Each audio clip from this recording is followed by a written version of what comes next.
Hey everyone, welcome to Tent Talk, the Farmers Market podcast.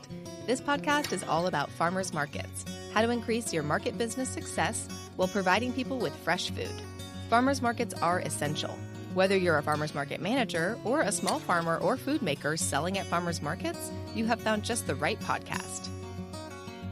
This week on Tent Talk, we're chatting about farmers market managers co-organizing special events and collaborating with other market operators.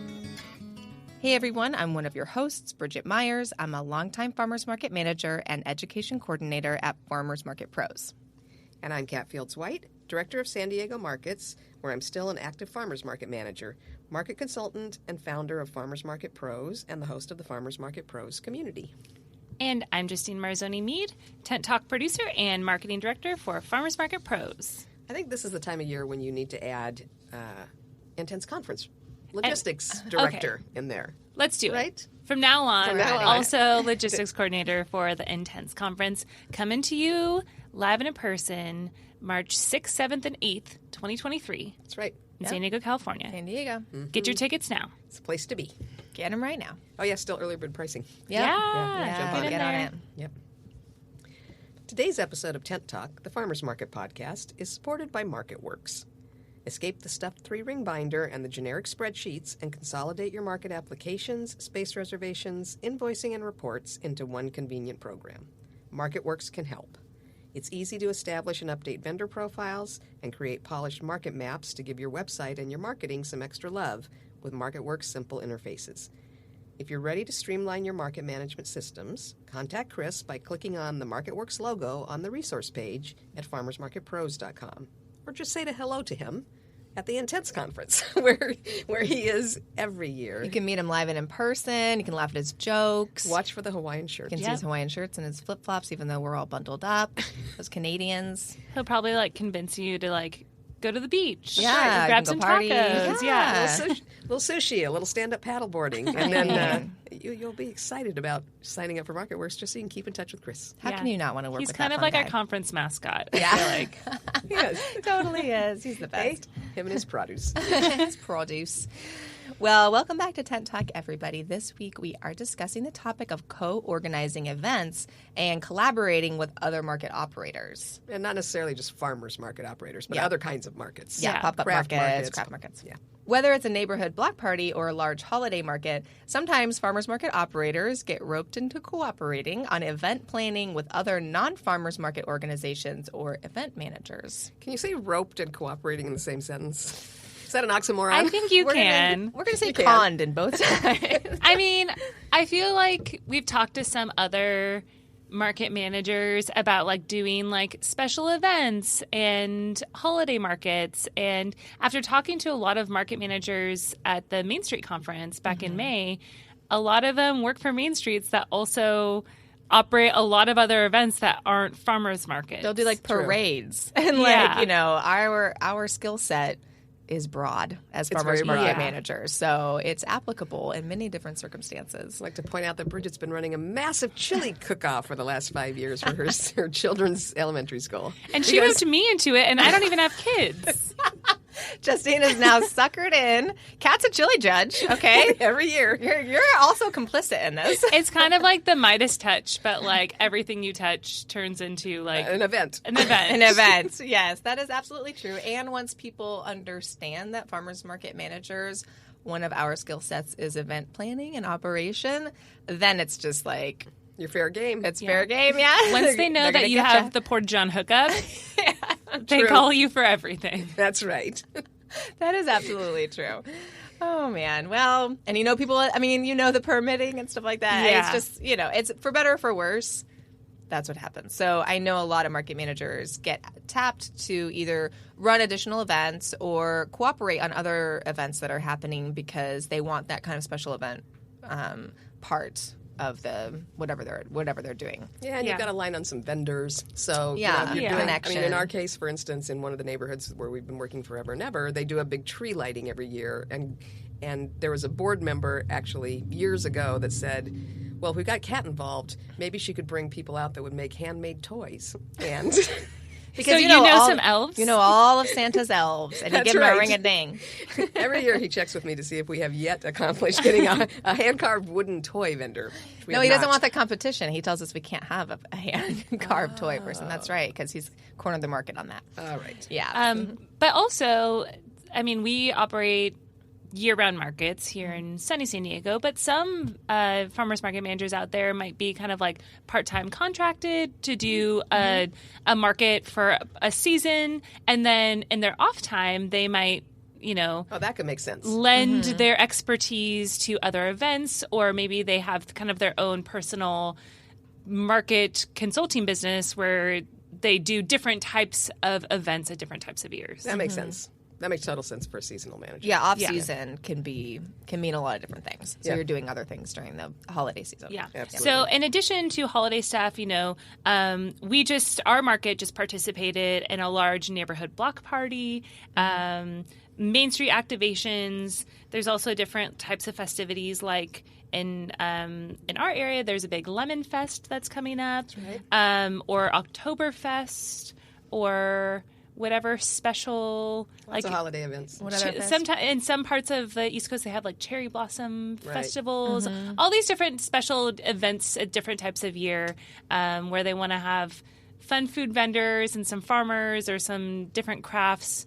It's likely you will get called upon to participate. And this could be, I think what we have to keep in mind is that this is not necessarily something where you're going to be bringing your farmers. Depending on what the event is, but it's more like you have the connection with other vendors, either prepared food vendors or like packaged food that makes great gifts, non-food vendors. So kind of going through your, Rolodex in your brain of which vendors fit which kind of event that you're doing. And so it's not just your standard set of farmers and vendors that you use for your farmers markets, but understanding like what is this event looking for, and what is the shopper kind of group going to be buying at this event? Yeah, so you're not typically just reproducing your farmers market when you're going to be part of a different event. What you're doing is looking at that event's themes and focus and what kind of customers are going to be there, and then kind of looking through your existing vendors from your markets. That's usually where we start. And then also sometimes we look at people that we have not accepted to our farmers market because they're not a good fit for a weekly farmers market, but they're great to come out and sell things at a Christmas Village event. Oh, yeah, that's a really good point, and kind of is like a good segue into talking about some of the pros of doing these type of events where you're collaborating with another type of event coordinator or market operator, or you're kind of playing one role on this committee of a team that's putting together this event, is you can pull in some of your own vendors that might be looking for some additional revenue streams, or you can invite people that you've kind of always wanted to work with, but that just don't fit into the context of a weekly farmers market. Yeah. So those are two really good pros of participating in these alternative events outside of markets. Yeah, I think so too. And then another pro, of course, is that anytime that you appear somewhere, you should obviously use part of what you're doing at that other event to get the word out about your market. So pulling people back to your market, both customers and potential vendors that may be another part of the event, but that could be a good fit in a weekly market. Yeah, I actually, last holiday season, I took one Saturday off to go to a fun craft fair, and I saw Kat there. And she was looking for other vendors. And I picked up a cute couple. Yeah.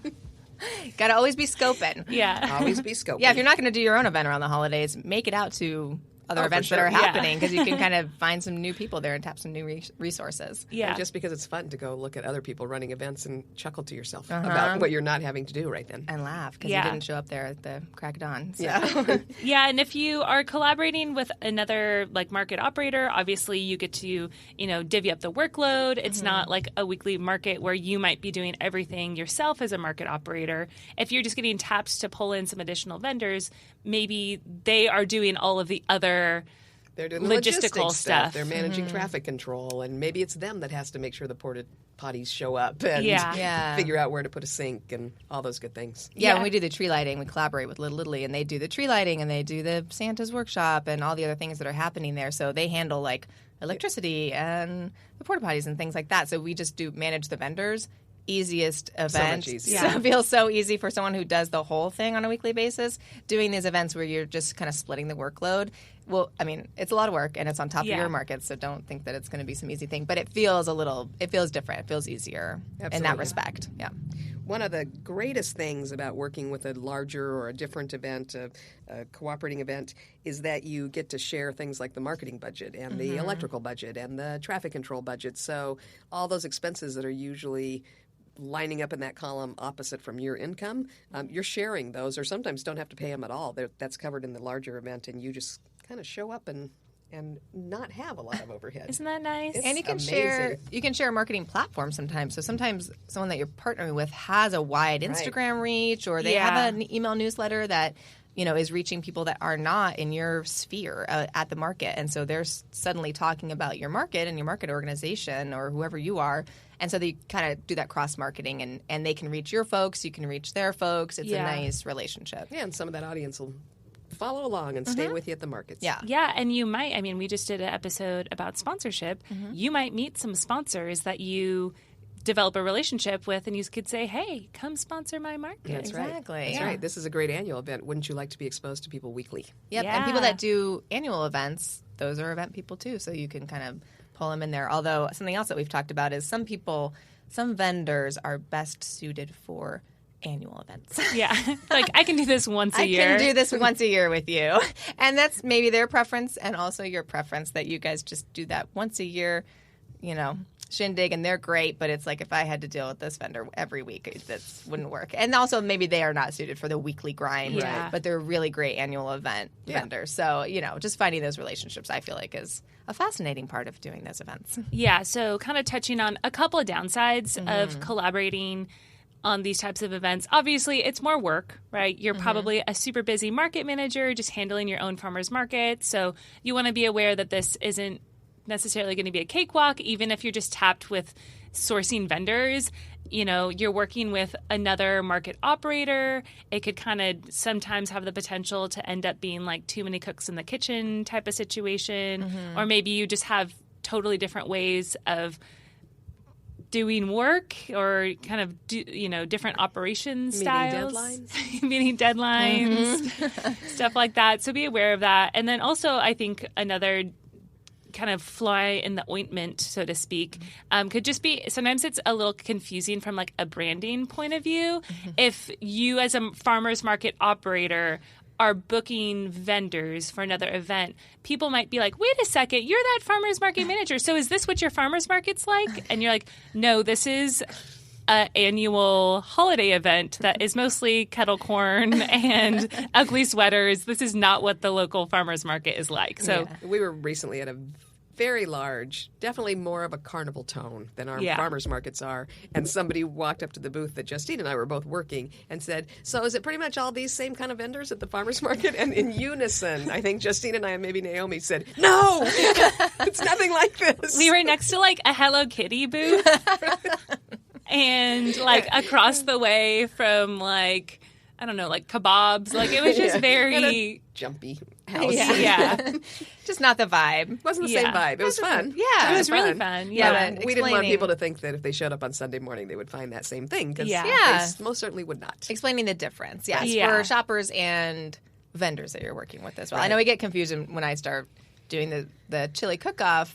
People are like, oh, is this because the farmer's market runs it? And I'm like, no, it's the school. And they're like, well, why are you doing it? Because you run the farmer's market. So just a little bit of extra explaining. That's right. Or if vendors participate in your special event, you have to be very clear that that doesn't mean that they're going to then be accepted into your farmer's market. Exactly. And just like making sure that you're really clear communication-wise and that you kind of have all your different like branding assets very compartmentalized. That's right. Call them different things. Farmers market, special event, be, language on purpose kind of thing. That's right. I mean, actually, that's the key to success in all of these areas is really, really clear communication. Yeah. So whether it's communicating that to customers and attendees that right now you're about this event and other days of the week or other parts of the year you may be about a farmer's market, which is going to look a lot different, communicating that really clearly.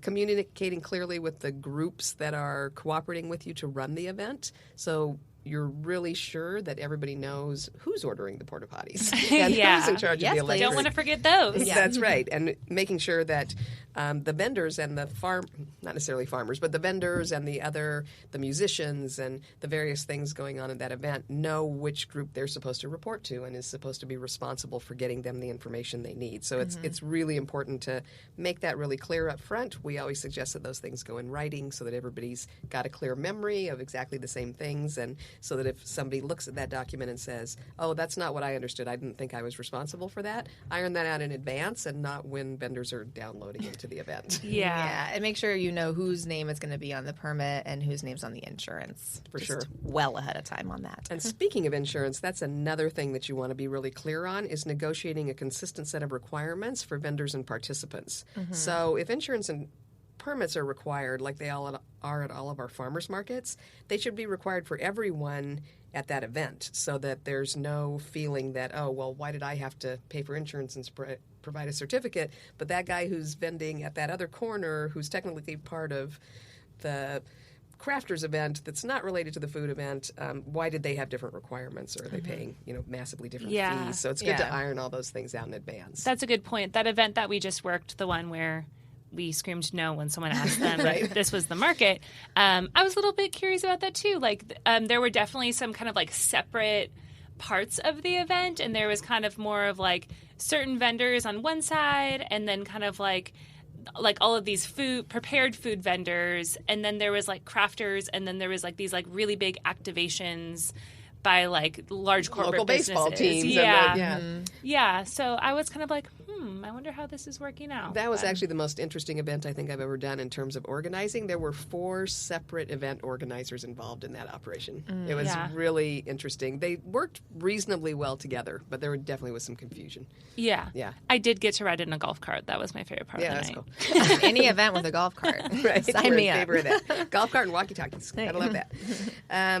So knowing what you're responsible for.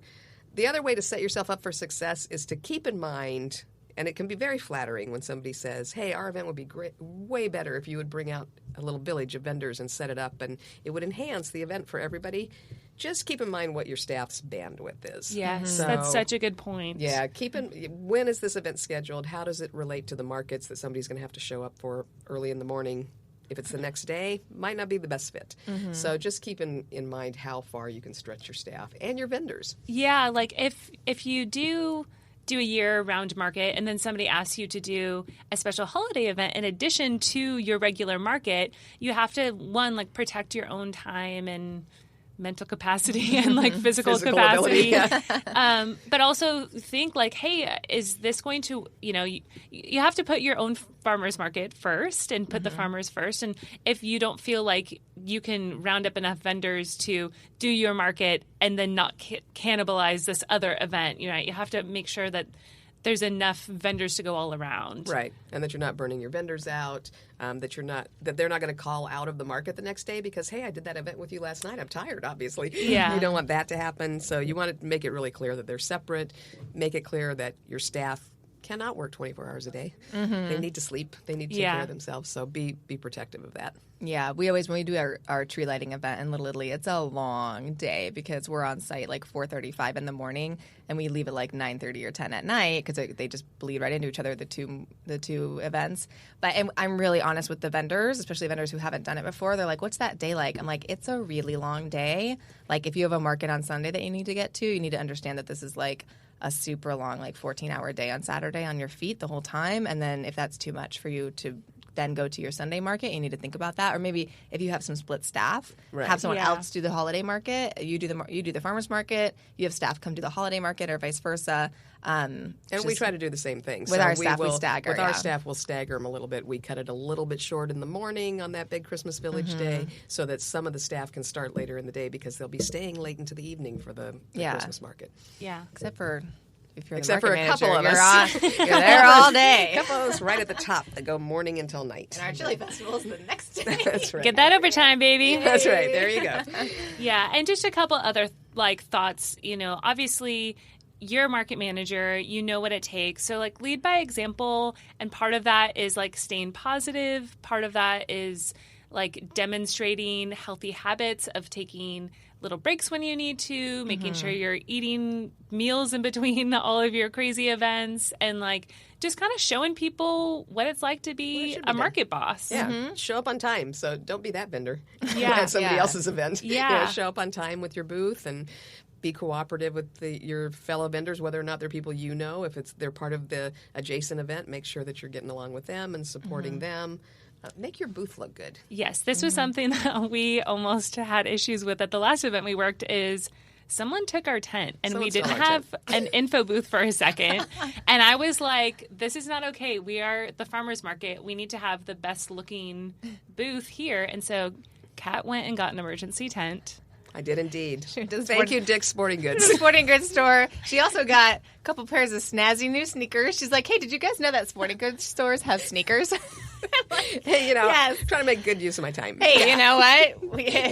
Took them a while to get the tent out of the back. If you're in a chaotic situation, you got to like give yourself a little something, a little gift. Yeah. She got a treat. So she showed up with new shoes and a new tent. That's right. And we made our tent look beautiful and it all worked out. gorgeous. But I feel like that's like a really important thing if you're going to be a market operator.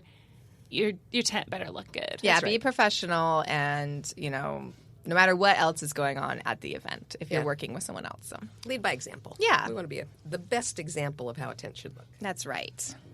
So that's a good list of tips. You're ready now. When they approach you to do an extra market, to join into a holiday market, to add a little verve to your local block party, you'll know how to approach that. Have a good time out there and show off. Show them how it's done. Thanks for listening today, and big thanks to MarketWurks for helping farmers market managers by putting all of the tools to succeed in one place, and for supporting Tent Talk, the Farmers Market podcast. Find more information and sign up by clicking the MarketWurks logo on the resource page at farmersmarketpros.com. Farmers markets are all about connection, and all of us, operators, farmers, and vendors, keep learning. Connect with people just like you from various parts of the country and share what's happening in your area in the terrific conversations over in our private Facebook group, the Farmers Market Pros Community. If you're actively involved in a farmers market, please find us there, answer the 3 qualifying questions, and join the group. You can also message us on Instagram at Farmers Market Pros or email us at connect@farmersmarketpros.com. If you're looking for further education, check out our online course offerings at farmersmarketpros.com. Thanks for listening to Tent Talk. Please leave us a review on iTunes, Stitcher, Spotify, YouTube, or wherever you access your podcasts, and tell us and others how you're enjoying Tent Talk. And be sure to subscribe to our podcast so you don't miss the next episode. Tent Talk, the Farmers Market podcast, is proudly produced by Farmers Market Pros, where passion meets profit. Today's episode was recorded and edited by Justine Marzoni Mead. Original music by David Mead. Thank you so much for listening today, and we'll have another great episode next week, so tune in.